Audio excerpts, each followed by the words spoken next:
नमस्कार मित्रांनो, मी कोच प्रसाद तुमचा पुन्हा एकदा स्वागत करतो माझ्या यूट्यूब चॅनलवर. आज आपण बोलणार आहोत एक मोठी ब्लॉकबस्टर मॅच आणि जी आहे गुजरात टायटन्स वर्सेस सनरायझर्स हैदराबादच्या अगेन्स्ट.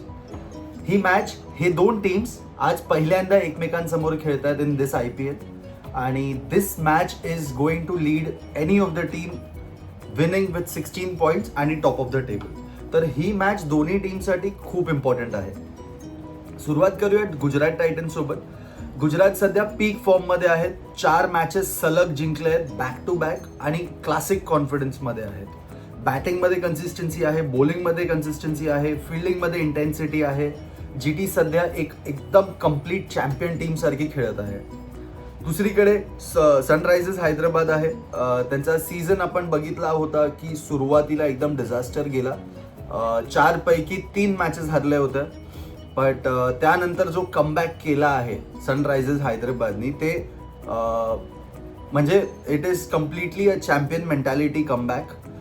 गेल्या 7 मॅचेसमध्ये 6 मॅचेस ते जिंकले आहेत. फक्त एक मॅच KKRच्या अगेन्स्ट ते हरले होते. बट गेली मॅच सुद्धा ते जिंकले होते आणि ज्या फॉर्ममध्ये Travis Head, Abhishek Sharma, Ishan Kishan, Klaasen and now Nitish Reddy also coming in and contributing has helped Sunrisers Hyderabad to an very good extent. वळूया हेड टू हेडकडे. हेड टू हेडमध्ये आत्तापर्यंत दोन्ही टीम 6 मॅचेस खेळल्या आहेत. त्यातल्या क्लिअरली 5 मॅचेस गुजरात टायटन्स जिंकून ही बॅटल लीड करतात. सनरायझर्स हैदराबाद फक्त एक मॅच जिंकले आहेत out of all the 6 matches. आणि आज मॅच आहे अहमदाबादला. तर अहमदाबादवर रेकॉर्ड पण असा आहे की अजूनपर्यंत एकही मॅच सनरायझर्स हैदराबाद अहमदाबादमध्ये जिंकले नाही आहेत. प्लेयर अपडेटकडे वळूया. प्लेयर अपडेटमध्ये ज्या फॉर्ममध्ये आणि ज्या कन्सिस्टन्सीमध्ये दोन्ही टीम्स खेळत आहेत, मला वाटतं आज ते लोक दोन्ही टीम्स अनचेंज्ड राहणार. I don't think so there will be any changes in the playing 11. तर that's the player update from my end. स्पॉटलाईटकडे वळूया. माझ्यासाठी आज पहिला प्लेयर स्पॉटलाईटमध्ये आहे कसिगो रबाडा. आपण त्याच्याबद्दल गेल्या मॅचच्या वेळेला सुद्धा बोललो होतो. the highest wicket taker in the power play. Purple कॅपच्या एकदम क्लोज आहे तो. भुवीने लास्ट मॅच मध्ये पर्पल कॅप उचलली म्हणून आता तो सेकंडवर आलाय. But today is his chance where he can definitely go out there and grab that purple cap. Power play मध्ये 150च्या स्पेसनी रॉकेट सोडतोय तो. लिटरली रॉकेट सोडतोय आणि ही इज क्लॉकिंग 150 कन्सिस्टंटली. फक्त विकेट्सच नाही तर तो रन्स पण कंटेन करतोय. He is not going for big overs.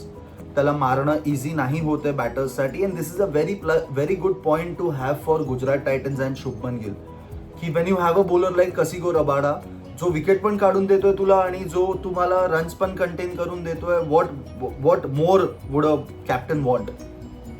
तर म्हणून मला असं वाटतं की आजचा प्लेयर कसिगो रबाडा आहे. जर तो पॉवर प्लेमध्ये स्ट्राईक झाला तर अर्ली ब्रेक थ्रू मिळू शकतो.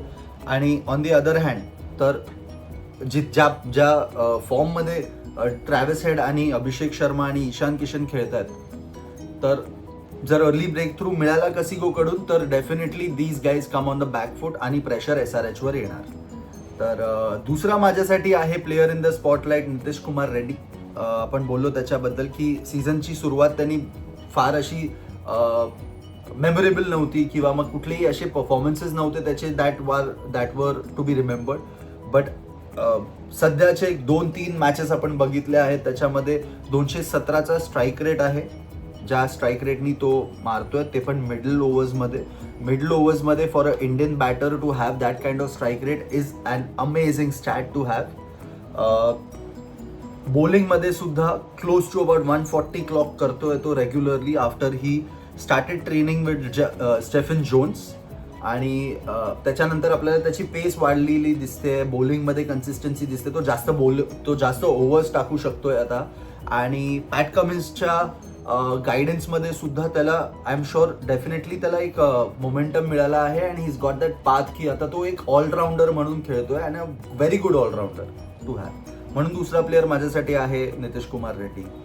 वळूया की बॅटल्सकडे. माझी पहिली बॅटल आहे अभिषेक शर्मा वर्सेस मोहम्मद सिराज. या रायव्हलरीमध्ये अभिषेकने सिराज विरुद्ध 53 बॉल्समध्ये 66 रन्स केले आहेत आणि फक्त एकदाच आउट झालाय. म्हणजे ही बॅटल ऑलमोस्ट बॅलन्स्ड आहे. जर सिराजला अर्ली स्विंग मिळाला तर पॉवर प्लेमध्ये GTला अर्ली ब्रेक थ्रू मिळू शकतो. पण जर अभिषेक अग्रेसिव्ह झाला आणि अग्रेसिव्ह बॅटिंग केली तर SRH पॉवर प्लेमध्येच मोमेंटम घेऊन जाऊ शकते. दुसरी बॅटल माझ्यासाठी आज आहे जॉस बटलर वर्सेस पॅट कमिन्स. ओव्हरऑल T20 क्रिकेटमध्ये बटलरने कमिन्सला 95 रन्स केले 72 ऑड बॉल्समध्ये. इंटरेस्टिंग गोष्ट ही आहे की कमिन्सने बटलरला 4 वेळा ऑलरेडी आउट केलेला आहे. तर ही बॅटल क्रुशल असणार आहे. बटलर अँकर रोल प्ले करतो GTसाठी आणि जर अर्ली ब्रेक थ्रू नाही मिळाला from Pat Cummins, if he doesn't get out Jos Buttler, तर मग हा आपल्याला एक मोठा टोटल होताना दिसू शकतो.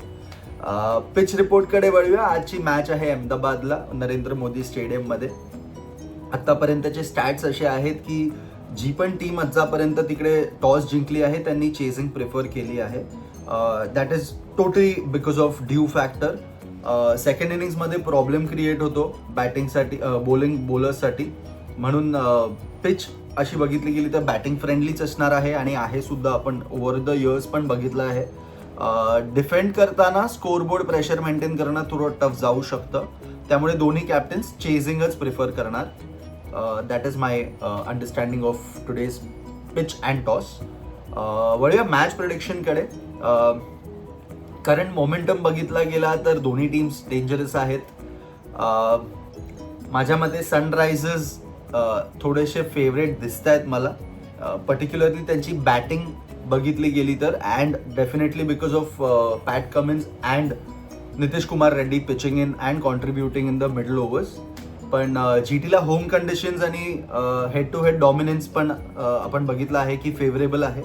जर रबाडा आणि सिराज पॉवर प्लेमध्ये फायर झाले तर GT सुद्धा कम्फर्टेबली गेम कंट्रोल करू शकतात. माझ्या मते आजची मॅच ही क्लोज होणार आहे.